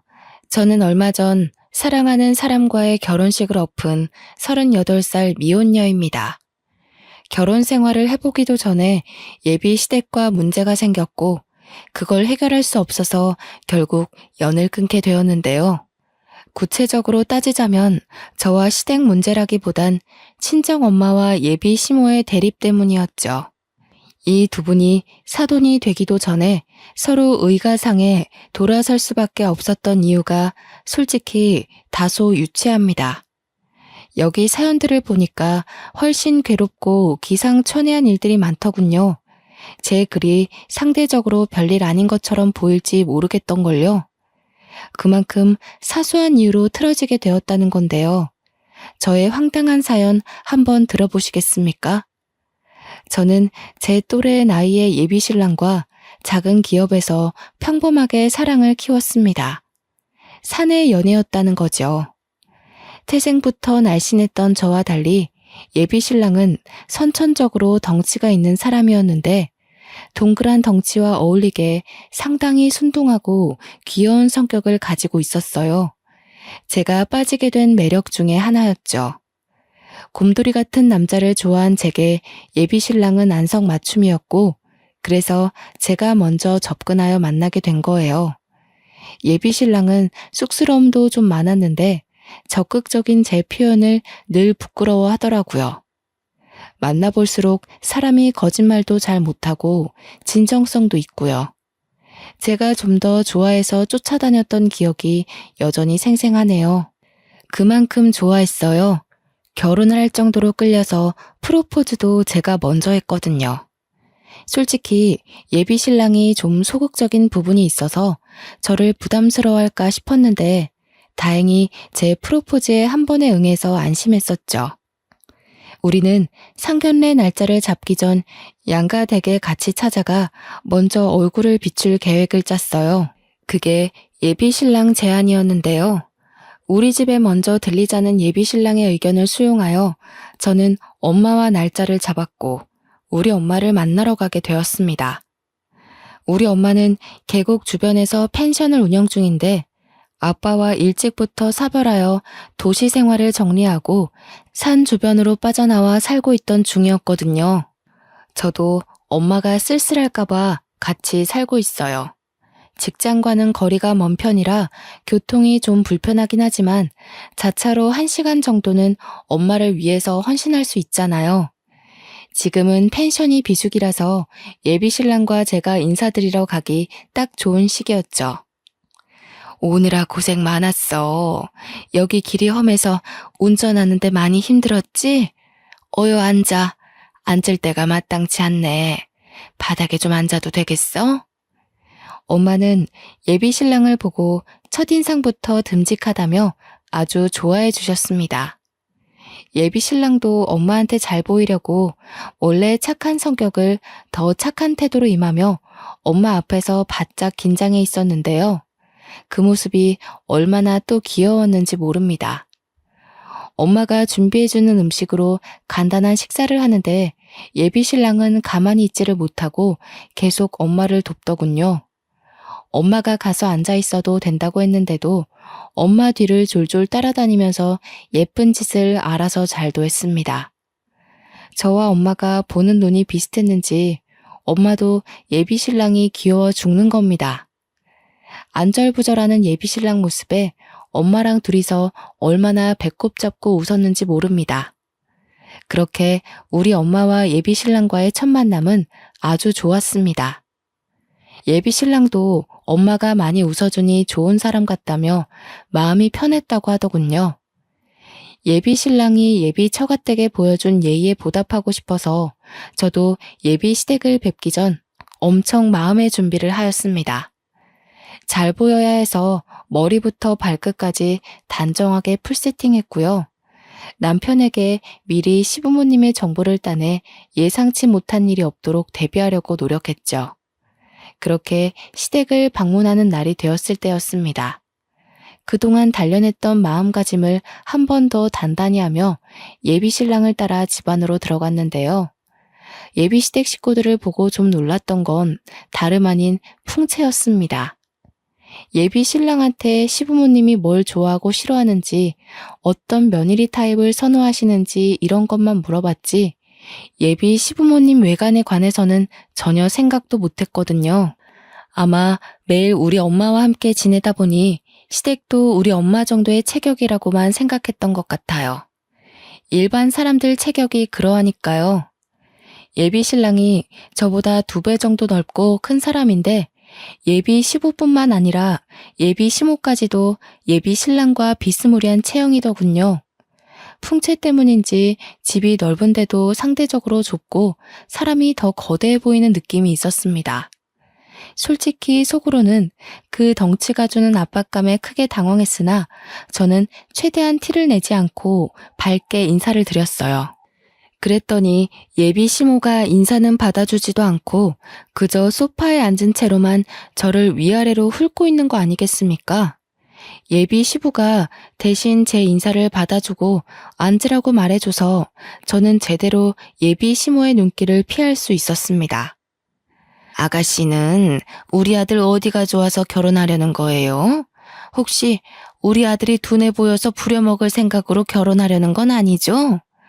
저 착한 애 머슴처럼 옆에 끼고 살면서 결혼 생활 편하고 싶은 마음에 이 결혼하려는 거면 잘못 생각한 거라고 말해주고 싶네요. 아닙니다, 어머님. 저 대우 씨랑 결혼하는 거 그런 이유 아니에요. 솔직히 제가 더 좋아해서 남편한테 매달리는 실정이에요. 오해 없으셨으면 좋겠어요. 그건 결혼해봐야 알지. 입에 발린 말을 누가 못하겠어요? 그런데 아가씨 몸집으로 우리 대우 밥이나 차려줄 수 있을지 모르겠네요. 애 낳아서 키울 체력은 되려나? 어디 건강에 하자 있는 건 아니죠? 자, 그런 건 나중에 결혼해서 상의하면 될 일이고 애들 저녁 시간 맞춰서 왔는데 밥은 먹어야지. 식사 준비 다 해놨거든. 이쪽으로 오너라. 예비 시모는 제가 그냥 마음에 안 나봅니다. 끝까지 인사도 받아주지 않고 다짜고짜 하는 첫 대화가 저런 식이라 저는 또 당황할 수밖에 없었어요. 예비 신랑한테 왜 예비 시댁 성격을 묻는 걸 깜빡했는지 모르겠네요. 옆에서 예비 시부가 예비 시모를 말렸기에 망정이지 그 뒤로도 예비 시모는 몇 번이나 저를 못마땅해 하는 말들을 툭툭 던지더라고요. 제가 한마디 하면 수십 마디의 툴툴거림이 돌아오니 마음 놓고 애교를 부릴 수도 없고 잘 보이려고 연습한 갖가지 질문들도 대거 속으로 삼켜야 했죠. 좀 많이 가시방석이더군요. 그런데 웬만하면 제가 마음에 안 들어도 그걸 이렇게까지 티내야 하는 걸까요? 시댁 인사는 처음이라 잘 모르는데 다른 집도 인사 가면 시댁에서 이 정도로 솔직하게 티를 내는지가 궁금하더라고요. 보통은 그 상대가 자리를 비우거나 없으면 뒷담을 하지 않나 싶었어요. 어쨌든 그날의 식사 자리가 아주 힘들었다는 겁니다. 한 3시간 정도 있었던 것 같은데 기가 너무 빨린 채 집을 나왔어요. 그래도 다행인 건 예비 시모의 눈초리에도 제가 정말 많이 애써서 일부러 더 밝고 에너지 있게 그리고 예의 차려서 한결같이 행동했거든요. 그랬더니 예비 시모의 경계가 조금 풀린 게 느껴지더군요. 집을 나서기 전에 작별 인사를 하는데 예비 시모가 운전 조심하라고 인사를 해주길래 그제야 저는 긴장했던 마음이 씻은 듯 내려갔습니다. 본래 성격이 좀 퉁명스러운 편이신 것 같더라고요. 자기 아들의 배우자가 될 사람을 보는 거라서 저렇게 나를 세운 거라고 봐요. 예비 신랑은 그날 저를 집에 데려다 주면서 엄청 사과를 하더라고요. 식사하는 내내 눈치를 보더니 자기 엄마 성격을 말 못해준 게 미안해서 그랬나 봅니다. 그러면서 하는 말이 우리 엄마가 원래 뭐든 좀 부정적으로 생각해. 다 의심하고 불평하고 좀 그래. 미안해. 미리 말해줬어야 했는데. 당황스러웠지? 너무 상처받지는 말았으면 좋겠어. 엄마가 말을 예쁘게 못해서 그렇지. 계속 지내다 보면 자기한테도 시엄마로서 잘할 거야. 괜찮다니까 그러네. 이런 사람들 있으면 저런 사람들도 있는 거지. 나도 직장 생활 해봐서 알잖아. 그런 분들은 자기도 모르게 나오는 행동들이라서 다 이해해. 어머님도 본래 그런 분은 아니신 것 같던데. 우리 나올 때 인사 받아주는 거 못 봤어? 이런 식으로 차근차근 풀어가면 될 거야. 저와 예비 신랑은 끼리끼리 만난다는 말을 많이 들었는데요. 예비 신랑 인품이 순둥한 것처럼 저 또한 배려심 깊고 마음 따뜻하다는 칭찬 많이 들었어요. 이런 제 성품은 온전히 엄마로부터 물려받은 성격이라고 해도 과언이 아닌데 엄마가 늘상 입버릇처럼 제게 하던 말이기 때문에 이렇게 이해심 깊은 사람으로 자랄 수 있었던 거예요.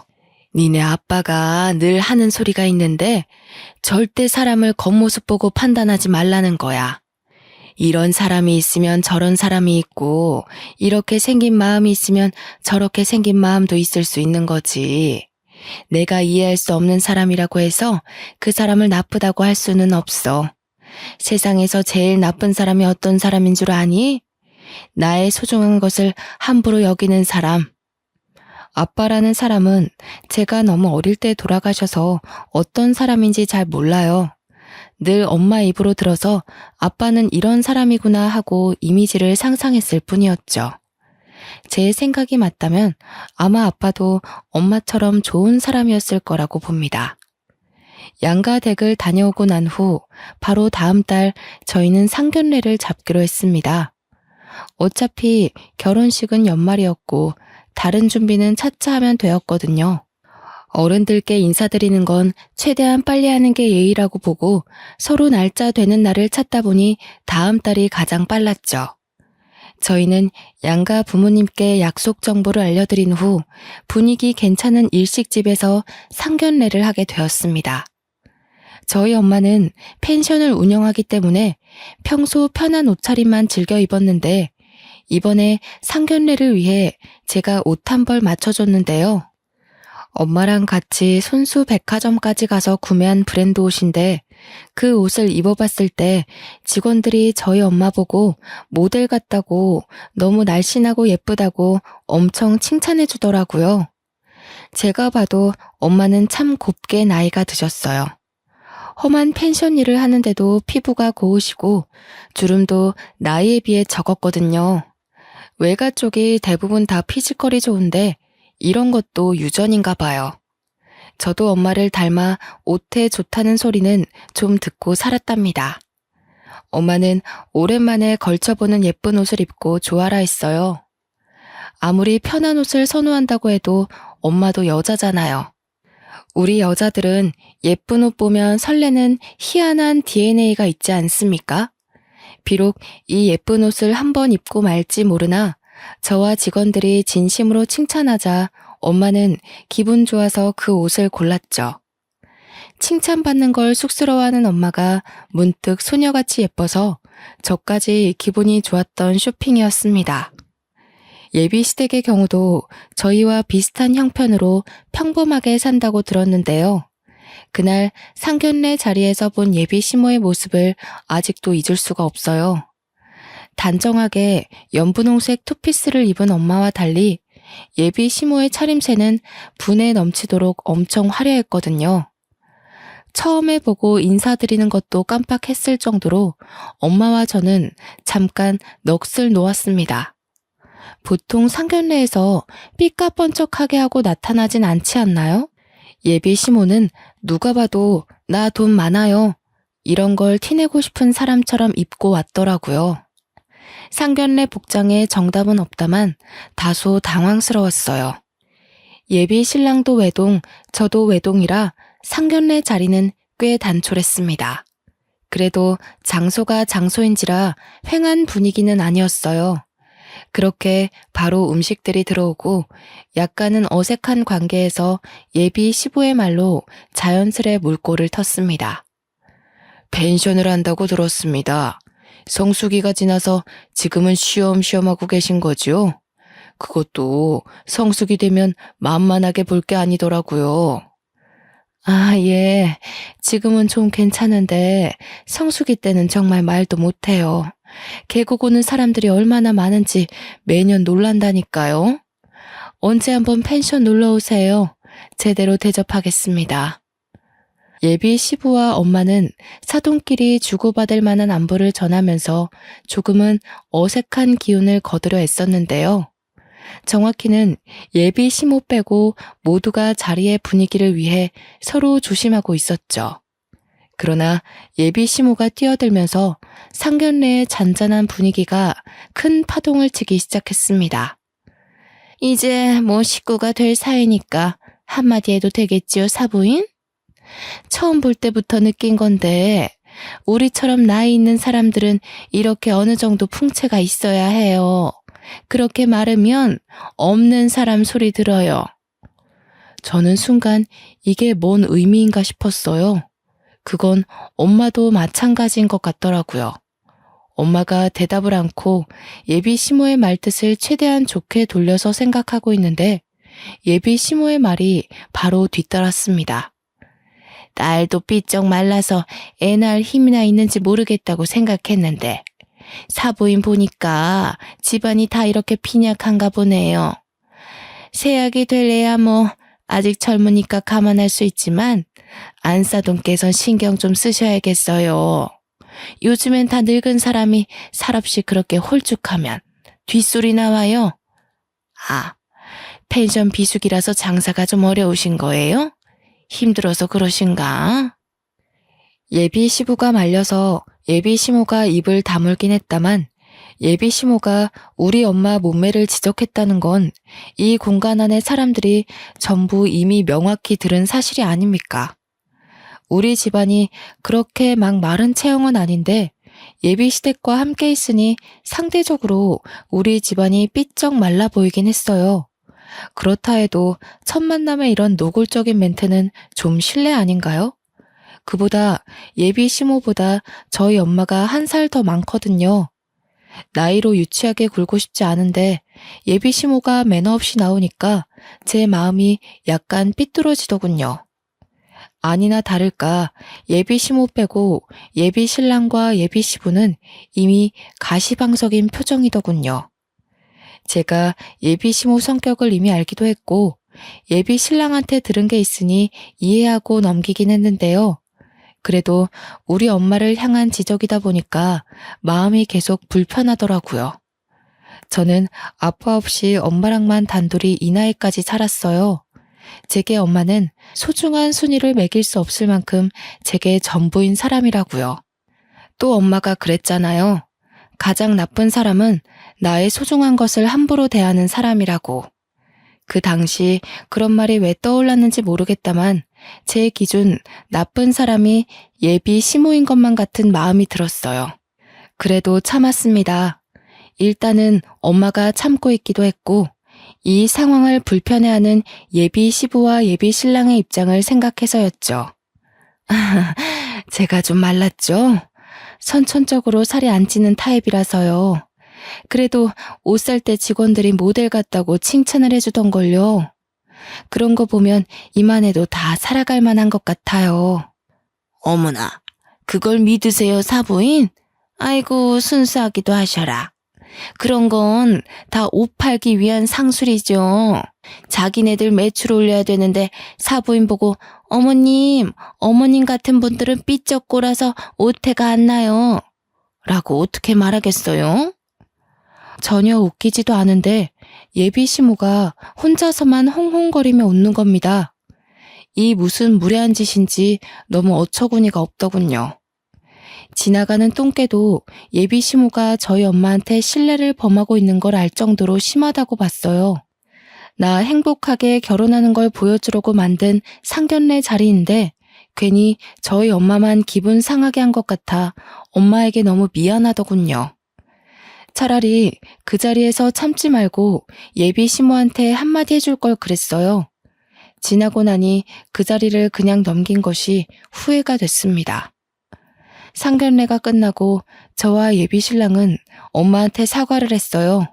엄마는 좀 불쾌한 것 같았지만 말로는 괜찮다며 먼 거리의 본가를 혼자 돌아가셨죠.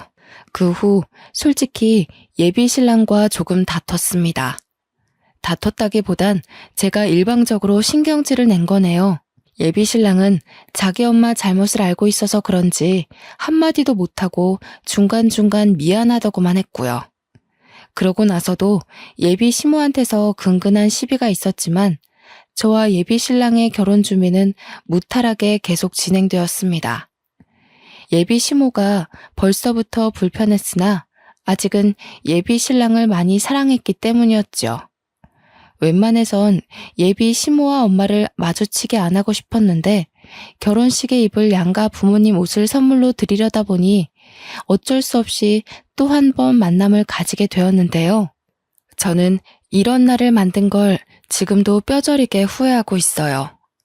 이날만 아니었다면 저희 엄마가 변을 당하는 일은 없었을 텐데 말입니다.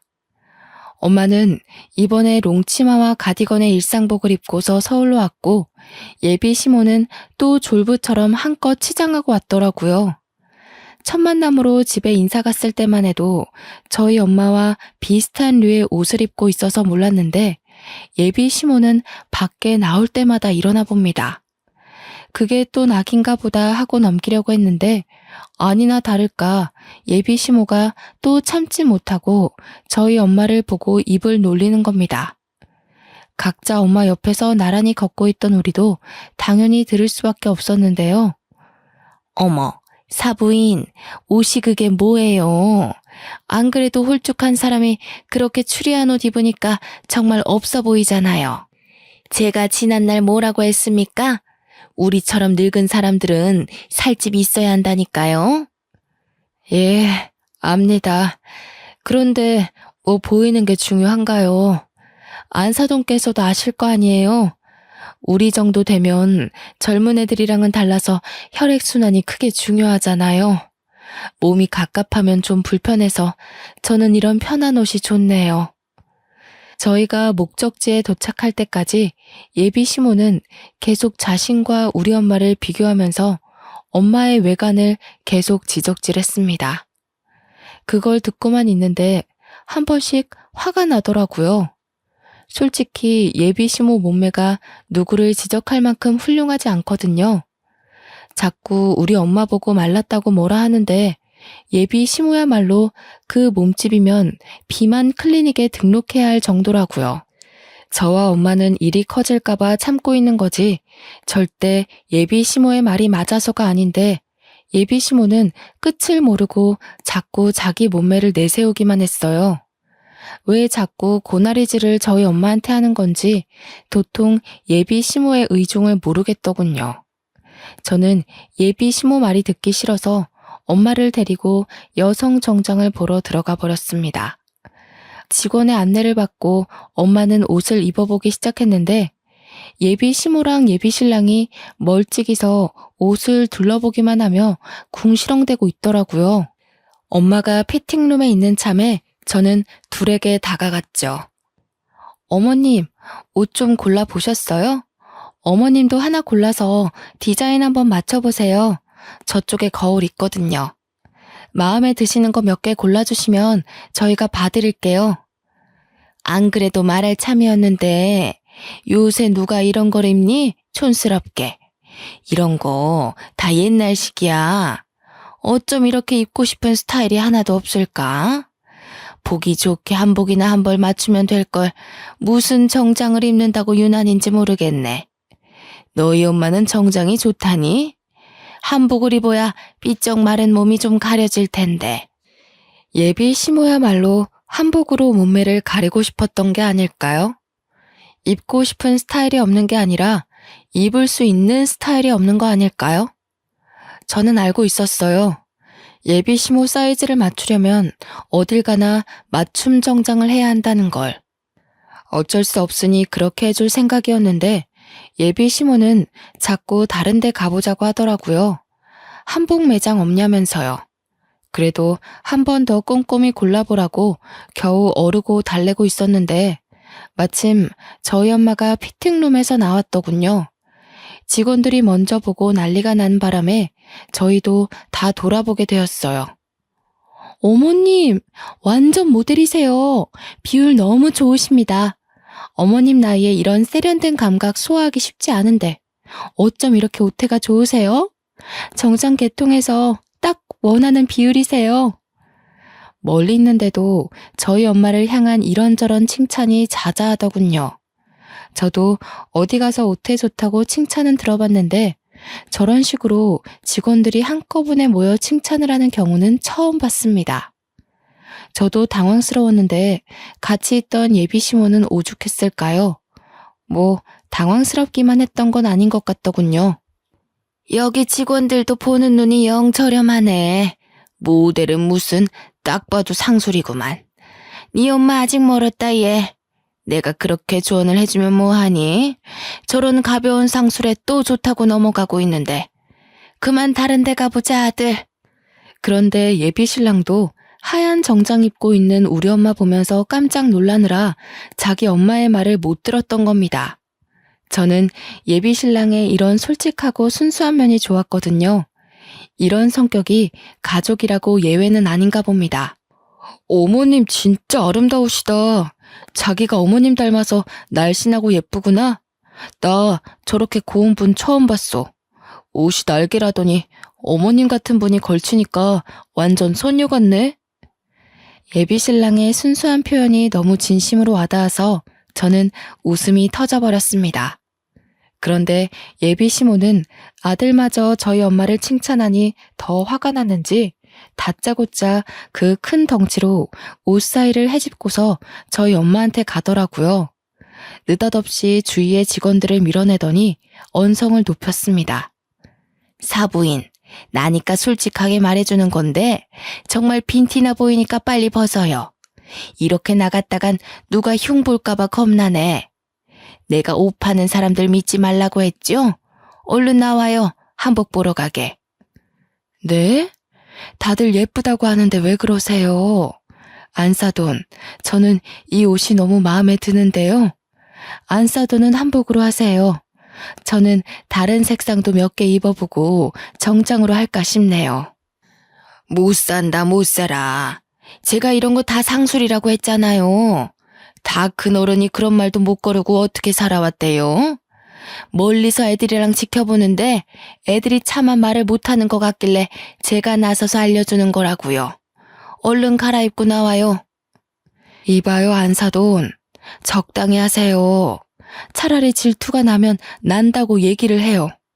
안사돈께서 덩치가 크시니까 제 옆에 있을 때 상대적으로 더 거인 같아 보여서 이러시는 거 아닙니까?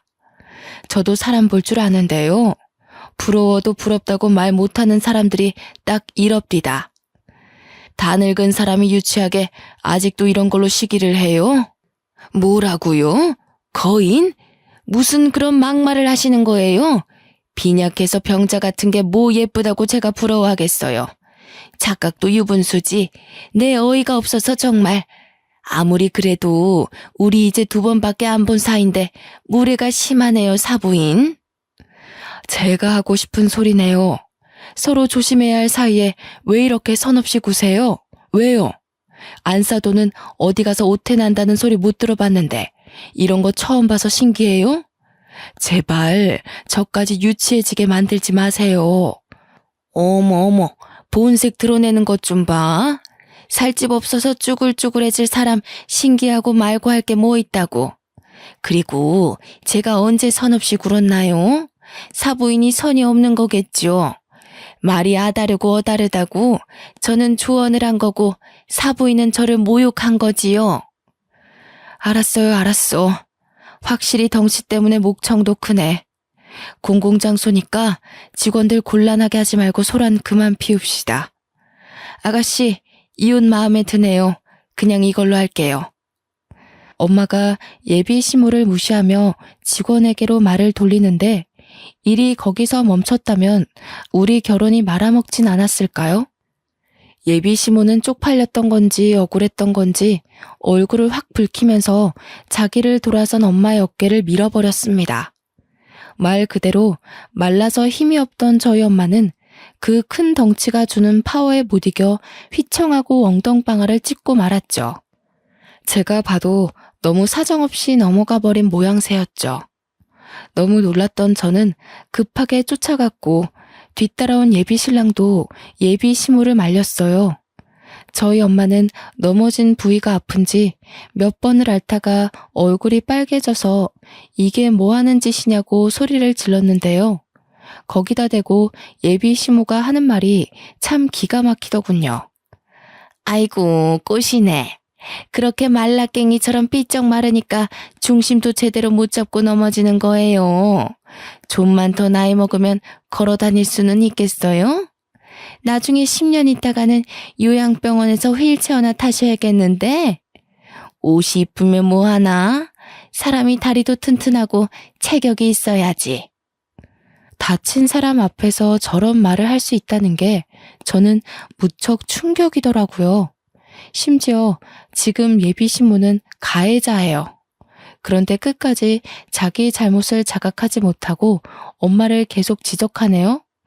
직원들도 이런 상황을 처음 봤는지 충격으로 놀라서 말을 잃은 것 같더군요. 모두가 나서서 급하게 저희 엄마를 부축해 주는데 엄마 상태가 생각보다 많이 안 좋아 보였습니다. 평소에 남의 도움받는 걸 마다할 만큼 씩씩한 엄마가 중심을 못 잡고 안 되겠다며 다시 주저앉아 버리더라고요.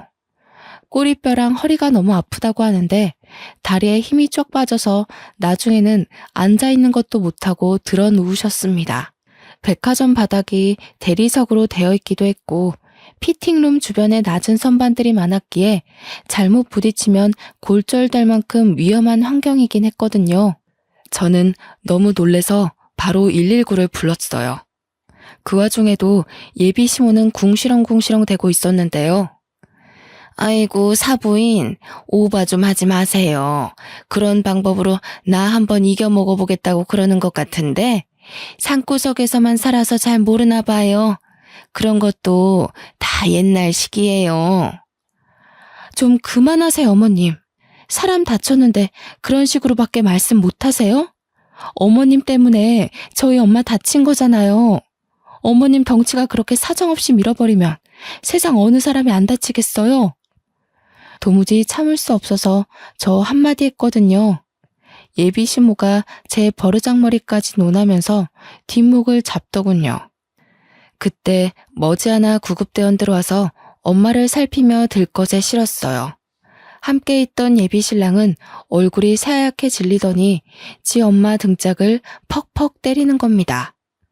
예비 시모도 그때는 조금 큰일인가 싶었는지 구급대원한테 뭐냐고 진짜 다친 거냐고 슬쩍 묻는 겁니다. 저는 따라오겠다는 예비 신랑한테 화를 내면서 너네 엄마나 챙겨서 집에 가라고 해버렸습니다. 그렇게 근처 대학병원 응급실에 급하게 왔는데요. 엑스레이랑 간단한 검사를 마치고 의사를 대면했는데 의사가 꼬리뼈 골절이라고 하네요. 근육도 놀래서 이완주사랑 함께 약도 처방해주고 통증도 심할 테니 입원하고 누워만 있는 게 좋겠다고 해서 당일 입원 수속도 밟았습니다.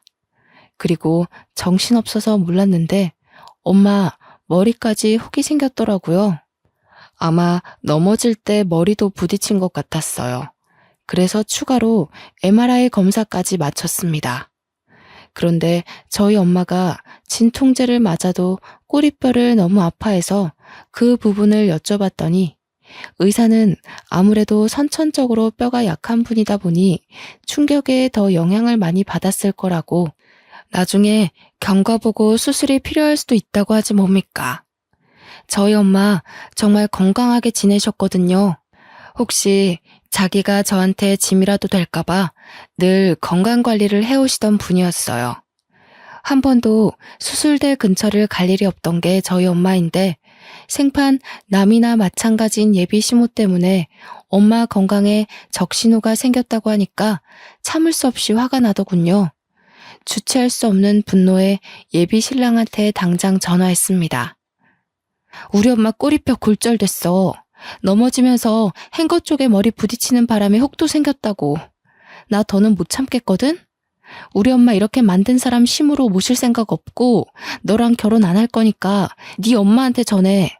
폭행죄로 고소할 테니까 경찰서 갈 준비하라고.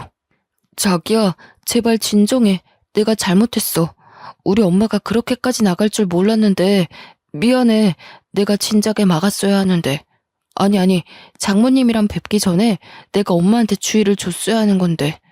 다시는 우리 엄마가 장모님한테 아무 소리 못하도록 만들게. 제발 결혼 안 하겠다는 말은 하지 마. 내가 너를 몰라서 하는 소리겠어? 넌 네 엄마한테 꿈쩍 못해. 지난번에 보니까 니네 아빠도 니네 엄마한테 꼼짝하시던데? 내가 뭘 믿고 그 집안에서 살겠어. 차라리 나를 다치게 하지. 난 우리 엄마 손대는 사람이랑 더는 상종하고 싶지 않아. 자기 엄마가 그렇게 행동하는 사람인 줄 알면 아들인 자기가 맞거나 남편인 예비 시부가 진작에 바로 잡아놨어야 하는 거 아닌가요? 예비 시모가 대놓고 우리 엄마를 모욕하는 걸 둘 다 지켜보고만 있었잖아요. 이건 착한 걸 떠나서 비굴한 거라고 봐요. 저딴 식으로 남들한테 피해주면서 자기 자존심 세우는 인간 말종인 아줌마나 그걸 말리지 못해 전전긍긍하며 기죽어 사는 남편이나 그걸 그대로 보고 자랐을 아들이나 다 결국엔 같은 근본일 거란 생각이 들더군요. 저도 저지만 저희 엄마를 저런 집안과 사돈 맺게 할 수 없었습니다.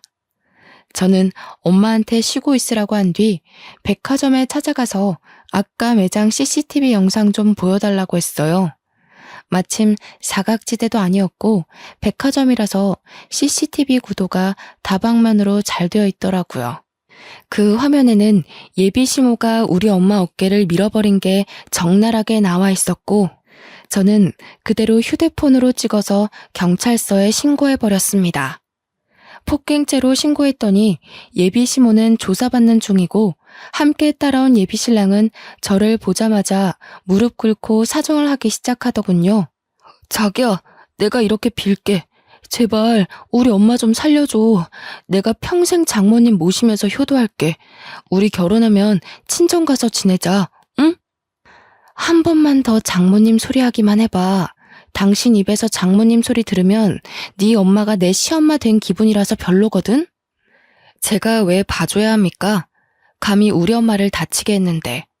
이게 무릎 한번 꿇는다고 될 일인가요? 나이 먹고 제일 약한 곳이 허리라는데 살면서 척추가 하는 기능이 얼마나 비중이 큰데 이러다가 허리 쪽으로 만성 통증 생기면 어쩌려고 그런 생각 없는 짓을 했답니까? 저희 엄마 평생 허리 치료하면서 주기적으로 병원 다녀야 할지도 몰라요. 자기 엄마가 큰 잘못을 했으면 인정하고 벌을 받게 해야지. 우리 엄마 상태 들여다보지도 않고서 무작정 자기 엄마 걱정만 주구장창하는 건 무슨 경우랍니까? 생각할수록 기가 차서 합의해달라는 예비 신랑의 꼴까지 보기 싫더라고요. 근데 더 기가 막힌 건 예비 시모의 태도였습니다. 아들아, 당장 일어나지 못해? 뭘 잘못했다고 무릎을 꿇어? 무릎 꿇을 가치가 없는 것들이야. 어디 젊은 것이 못된 것만 배워서 지 시엠이 될 사람을 경찰에 신고한단 말이니? 너는 이런 여자 뭐가 좋다고 아직도 결혼 타령이야? 말은 바로 하세요, 아줌마. 무릎은 아들이 아니라 아줌마가 꿇으셔야죠. 아직도 상황 분간 안 되세요? 우리 엄마 지금 수술해야 할지도 모르거든요. 제가 조만간 진단서 떼서 제출할 건데 그럼 아줌마 폭행죄로 안 끝나요. 상해죄로 더 큰 처벌 받는다고요. 아줌마? 기가 차서 정말. 니네 엄마가 홀쭉해서 뼈 부서진 걸 왜 내 탓하니? 그래서 내가 평소에 살 좀 찌우라고 한 거야. 다 늙은 지엠이 건강 생각해줬으면 고맙다고 엎드려서 절이나 할 것이지. 버르장머리 없게. 뭐가 그렇게 잘나서 자꾸 자기 몸매 과시하는지 모르겠는데요. 아줌마 건강이야말로 급해 보이거든요. 아들한테 어디 가까운 비만 클리닉 좀 등록해달라고 하세요. 아줌마 처음 봤을 때 정말 굴러다니는 줄 알고 놀랐어요. 솔직히 제가 본 사람 중에 아줌마가 제일 뚱땡이거든요. 조금 유치해 보일지라도 그게 예비 시모한테 잘 먹히는 것 같아 저는 더 유치하게 몰아붙였어요. 그랬더니 지켜보던 형사님들이 몇 분 웃으시더라고요. 예비 시모 얼굴은 이미 빨개질 대로 빨개졌고요. 경찰서에서 가장 우스운 다툼을 한 뒤 며칠이 지났는데요. 제가 엄마 간병하는데 일주일이나 지나서야 예비 신랑이랑 예비 시모랑 예비 시부가 사과하기 위해 얼굴 비추러 왔더군요. 그동안 일부러 오라고 독촉도 안 했어요. 어차피 고소 취할 생각도 없고 제가 굳이 나서서 골칫거리를 끌고 올 필요가 없었으니까요. 찾아왔길래 꼴도 보기 싫어서 인사도 안 했더니 머뭇거리고 있던 예비 시모 옆에서 예비 시부랑 예비 신랑이 사과 안 하냐고 엄청 쪼으더군요. 사과하면 될 거 아니야. 저기 사부인 미안해요. 나는 거기서 그렇게 힘없이 넘어질 줄 몰랐지. 내가 진짜 살짝 밀었거든. 정말 오해야. 내가 뭐하러 사람 다칠지도 모를 짓을 하겠어. 저기 아줌마, 지금 변명하러 온 거예요? 아줌마는 잘못할 의도가 없어졌는데 우리 엄마가 넘어지는 바람에 고소당해서 억울하다. 뭐 그런 얘기가 하고 싶은 거예요? 왜 찾아오신 거예요? 어처구니가 없어서 따져드니까 예비 시부랑 예비 신랑은 아무 말도 못하고 있고 예비 시모만 비죽거려가며 미안하다고 우물쭈물 또 사과를 하는 겁니다. 그때 지켜보던 엄마가 한마디 얹었는데요. 반성 좀 하셨어요? 안사돈께서 잘못하신 건 저를 다치게 해서 고소받은 것만이 아니에요. 상대방을 겉으로 판단하고 조언을 가장에 멸시를 한 거, 그럼에도 잘못을 자각 못하고 목소리 높이는 뻔뻔함, 그게 잘못됐다는 거예요. 다시는 어디 가서 그러지 마세요. 아니 근데 삐쩍 꼴아있는 사람만 보면 이렇게 다치기 쉬우니까 살 좀 찌우라고 한 것뿐이에요. 사부인이 너무 말라서 그렇지 살만 좀 있었으면 이 지경까지는 안 다쳤겠지요. 이 말을 듣고 있던 옆 침대 환자들이 혀를 끌끌 차기 시작했습니다.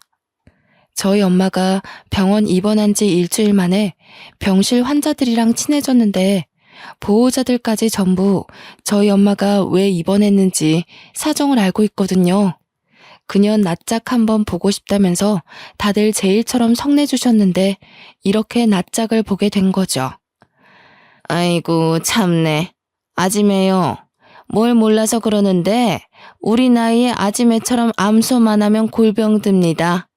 젊은 것들이야 젊어서 병을 이길 힘이나 있지. 우리같이 늙은 사람들이 그럴 힘이 있겠어요? 오래 살고 싶으면 관리 좀 하소. 아줌마 정도면 고도비만일 텐데 혈압 높지요? 조만간 당뇨라도 생기겠구만. 풍채 좋다는 말은 아줌마 같은 몸을 보고 하는 게 아니에요.